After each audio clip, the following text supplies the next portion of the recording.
So hello guys, I am Mank and welcome to our channel Agriculture Universe.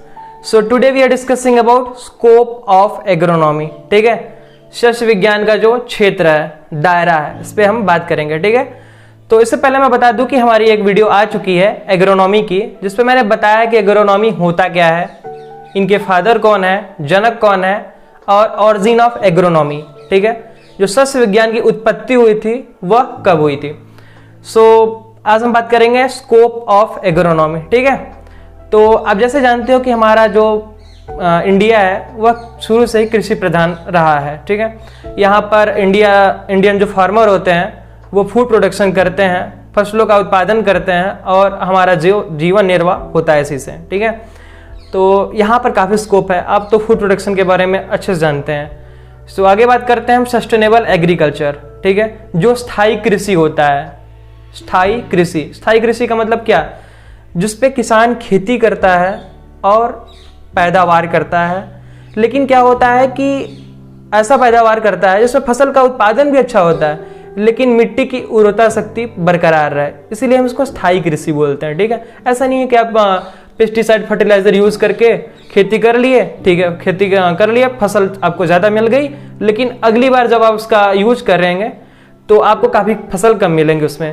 तो अगले पीढ़ी को save करने के लिए ऐसा कृषि किया जाता है. ठीक है, सस्टेनेबल एग्रीकल्चर. तो यहाँ पर भी एग्रोनॉमी शस्य विज्ञान का काफ़ी स्कोप है. और जैसे दिखते हैं हम नेशनल इकोनॉमी. ठीक है, national economy it means income, जो राष्ट्रीय इनकम. ठीक है, तो आप जानते हैं कि जैसे इस समय गाँव में राशन वगैरह मिलता है और काफ़ी मतलब गवर्नमेंट को उससे काफ़ी फायदे हैं. ठीक है, तो इस पर भी काफ़ी स्कोप है हमारे शस्य विज्ञान का. और फाइब्रिक प्रोडक्शन, जो कपास, रुई, इन सब का जो पशुपालन से जो प्रोडक्शन होता है, पैदावार होता है, इस पर भी काफ़ी मतलब स्कोप है. तो इससे रिलेटेड हम सारी भी बातें करेंगे, डिटेल में करेंगे. ये मैं आपको एक ओवरव्यू दे रहा हूँ. ठीक है, और जैसे रहा आपका क्या इकोनॉमिक डेवलपमेंट. ठीक है, अनएम्प्लॉयमेंट, बेरोजगार, जो लोग बेरोजगार हैं, जिनको रोजगार नहीं मिलता है, एग्रोनॉमी एक बड़ा स्कोप है इससे रिलेटेड, क्योंकि एग्रीकल्चर का बेस ही यही है. ठीक है, रोजगार.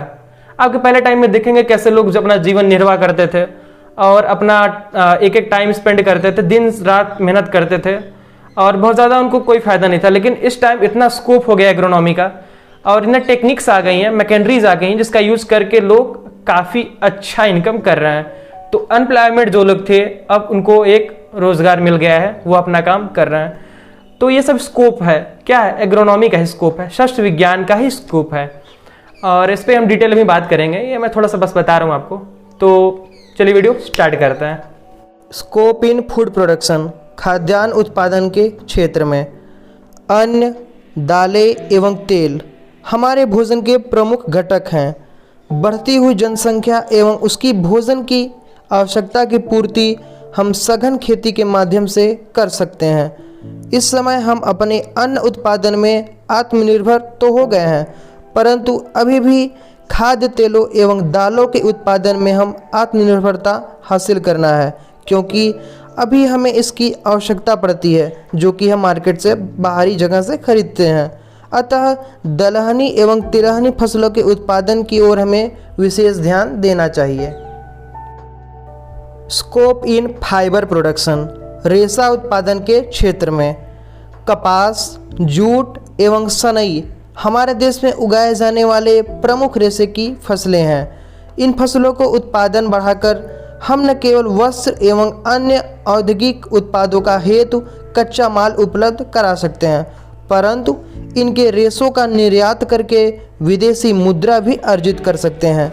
अतः बढ़ती आबादी की वस्त्र की समस्या को हल करने के साथ ही साथ हम अपने राष्ट्रीय सकल आय में अपना महत्वपूर्ण योगदान भी दे सकते हैं. स्कोप इन फूडर प्रोडक्शन, पशु चारा उत्पादन के क्षेत्र में विश्व के कुल भौगोलिक क्षेत्र में से भारतवर्ष के पास केवल 2% क्षेत्रफल है, परंतु विश्व के कुल पशुधन में से 15 पशुधन केवल भारतवर्ष में ही है.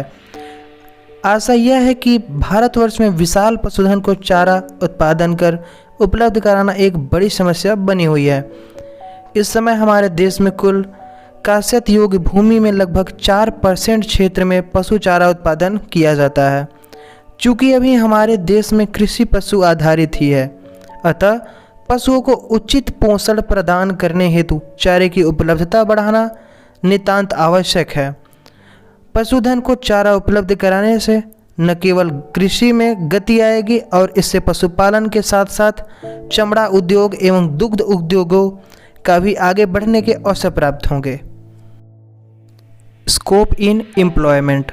हमारे देश की जनसंख्या का लगभग 70% भाग गांव में है, जिनका मुख्य व्यवसाय खेती है। फसल उत्पादन में लगी हमारी जनसंख्या के इस बहुत बड़े भाग का प्रत्यक्ष रूप से रोजगार मिला हुआ है। इसके अतिरिक्त विभिन्न फसल उत्पाद आधारित उद्योग धंधों के माध्यम से भी रोजगार के अवसर पैदा हो रहे हैं। फसल उत्पादन के क्षेत्र को आदान प्रदान उपलब्ध कराने वाले व्यवसाय जैसे बीज व्यवसाय, खाद एवं उर्वरकों के व्यवसाय, पौध संरक्षण दवाइयों के व्यवसाय एवं कृषि यंत्रों तथा उपकरणों के व्यवसाय, आज सभी व्यवसाय प्रत्यक्ष रूप से फसल उत्पादन से जुड़े हुए हैं। इन व्यवसायों के माध्यम से लोगों को लाखों रोजगार के अवसर प्राप्त हुए हैं। Scope in supply of raw material for industries. उद्योगों के लिए कच्चे माल की पूर्ति के क्षेत्र। हमारे देश की अर्थव्यवस्था कृषि आधारित है। देश में कृषि उत्पाद आधारित विभिन्न उद्योग जैसे चीनी, तेल, कपड़ा एवं रेशा उद्योग इत्यादि शस्य उत्पाद से आधारित हैं एवं इन उद्योगों को चलाने के लिए कच्चे माल की आपूर्ति शस्य उत्पादन से ही प्राप्त होता है। अतः उद्योगों की उन्नति एवं विकास के साथ साथ देश की प्रगति भी फसल उत्पादन पर निर्भर करती है। Scope in national income. राष्ट्रीय आय के क्षेत्र में शस्य उत्पादन के अंतर्गत विभिन्न व्यावसायिक फसलों जैसे चाय, कॉफ़ी, रबर, तंबाकू, मसाले, कपास एवं जूट इत्यादि का उत्पादन किया जाता है।